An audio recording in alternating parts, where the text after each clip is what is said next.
Bismillahirrahmanirrahim. Assalamualaikum warahmatullahi wabarakatuh. Waalaikumsalam warahmatullahi wabarakatuh. Alhamdulillahi rabbil alamin, wassalatu wassalamu ala asyrafil anbiya'i wal mursalin wa ala alihi wa sahbihi ajma'in. Wa qala Allah ta'ala fil Qur'anil 'azim, a'udzu billahi minasy syaithanir rajim. Bismillahirrahmanirrahim. Afala yatadabbaruna al-Qur'ana am 'ala qulubin aqfaluha. Alhamdulillah, segala puji bagi Allah Rabb semesta alam yang telah memberikan kita nikmat iman, yang telah memberikan kita nikmat sehat sehingga kita dapat berkumpul kembali di aula PTK Maqdis yang insyaallah diberkahi oleh Allah Subhanahu wa taala. Salawat serta salam semoga Allah tetap curah limpahkan kepada Nabi kita Nabi Muhammad sallallahu alaihi wasallam. Sebelum saya mulai, saya ingin bertanya dulu pada teman-teman, bagaimana kabarnya malam hari ini? Luar biasa. Insyaallah ya, insyaallah semua sehat ya. Ikhwan pun sudah mulai pada bangkit kembali ya.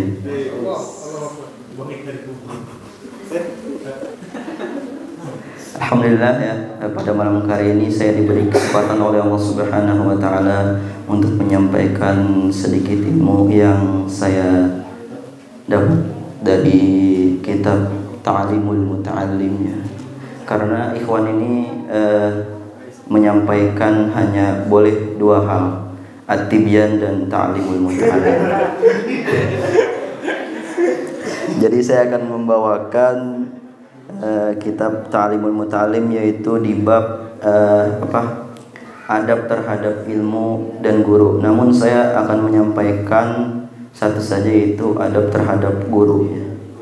Karena kita setiap hari di sini bertemu para asatid dan asatidah di asrama ya. Pasti ketemu kita setiap hari. Dan insyaallah saya ingin membahas sedikit di sini ya. Saya bacakan saja karena saya juga membaca ya. Wa min tauqirihi, dan adab diantara seorang murid terhadap guru, yaitu adab diantara memuliakan guru, yaitu ialah tauqiru auladihi, memuliakan putra dan putri guru kita ya. Wa man ta'allaqu bih, dan yang memiliki hubungan dengan guru kita. Jadi kita harus menghormati orang-orang yang ada di sekitar guru kita, yaitu keluarganya, baik anaknya ataupun siapa yang memiliki hubungan dengan beliau ya. Syekh Az-Zarnuji di sini menceritakan ada seorang ulama, Syekhul Islam Burhanuddin, beliau mengarang kitab Al-Hidayah. Beliau menceritakan pada suatu di sini disebutkan seorang imam besar dari Bukhara sedang duduk di sebuah majelis pengajian ya kan? Sedang duduk di sebuah majelis pengajian, yaitu menyampaikan pengajiannya, kana yajlisu majlisad darsi. Namun ketika itu seorang imam ini seorang imam Syekhul Islam, yaitu Burhanuddin, wa kana yaqumu fi khilalid darsi ahyanan. Di sela-sela beliau menyampaikan pelajarannya ya, beliau tiba-tiba berdiri, kemudian duduk kembali, kemudian berdiri lagi ya, dan duduk kembali. Nah, mungkin para muridnya ini penasarannya, maka mereka bertanyalah, fasa'alu anhu, bertanyalah akan suatu hal tersebut ya. Kenapa wahai guru engkau ketika menyampaikan pelajaran berdiri kemudian duduk, kemudian berdiri lagi dan duduk lagi? Beliau menjawab, inna ibna ustadi yal'abu minas sibyan fisikkati, yaitu sungguhnya ada anak dari guruku yang sedang bermain bersama anak-anak yang lain di jalanan. wa yaji'u ahyanan ila babil masjid. Namun terkadang dia datang di depan pintu masjid. Di depan pintu masjid tempat Syekhul Islam Burhanuddin ini mengajar, dan beliau ketika itu fa idza ra'aituhu, maka aku melihatnya. Maka aku melihat anak tersebut, aku mulahu, maka aku berdiri. Untuk apa beliau berdiri? Ta'ziman li ustadi, yaitu untuk ta'zim, yaitu untuk menghormati guru beliau ya. Masya Allah ya, anaknya saja dihormati gitu, bukan hanya yang mengajar saja. Maka disitulah nanti ada namanya keberkahan ilmu ya. Kemudian ada kisah yang kedua yang dikisahkan oleh Imam Az-Zarnuji dalam kitab Ta'limul Muta'allim ya. Ada seorang imam bernama Fakhruddin, namanya Fakhruddin Al-Arsabandi. Beliau ini adalah Ra'isul A'immah fi Mar. Ra'isul A'immah, saya enggak tahu ya apa Ra'isul A'immah. Ra'isul A'immah fi Mar. Wa kana as-sultani yakhtarimuhu ghayatal ikhtirami. Pada saat itu Imam Fakhruddin Al-Arsabandi sangat dihormati oleh sultan. Sangat dihormati ya kan, sangat dihormati oleh sultan pada saat itu. Dan Syekh Imam Fakhruddin Al-Arsabandi ini pernah berkata, wa kana yaqulu, dan pernah berkata, saya mempunyai pernah berkata, kedudukan yang saya peroleh ini berkat khidmat melayani guru saya, berkat membantu guru saya.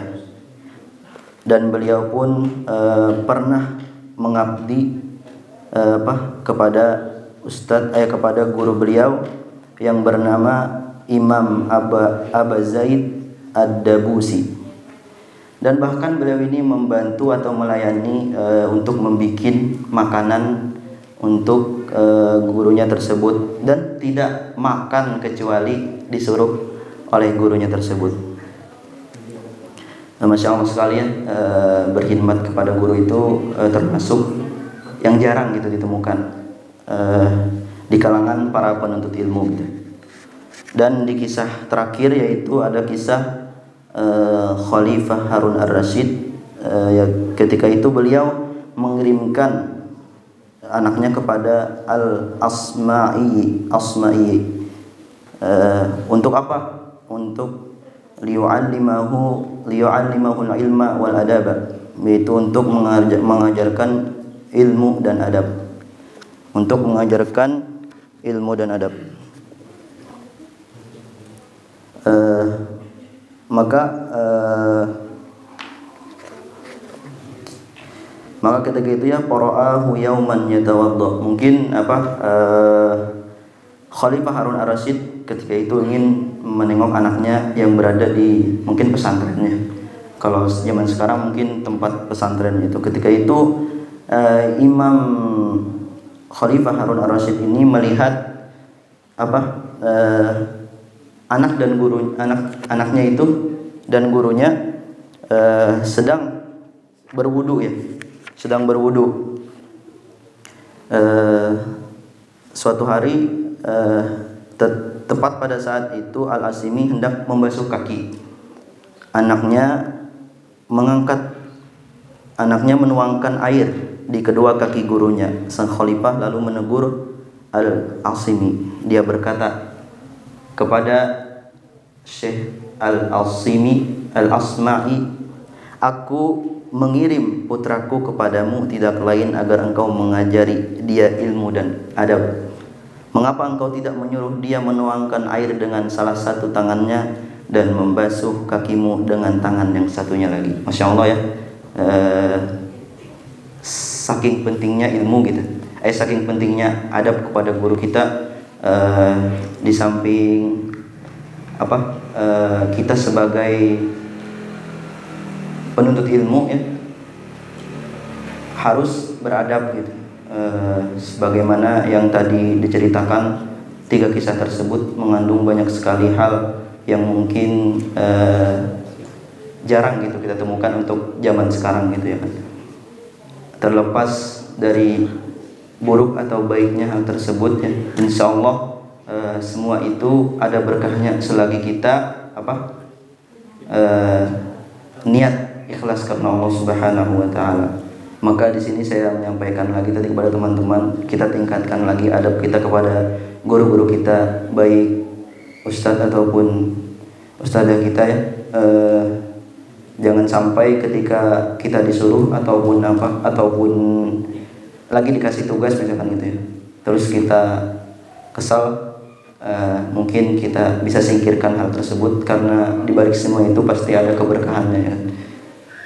Mungkin sekian yang dapat saya sampaikan. Wassalamualaikum warahmatullahi wabarakatuh.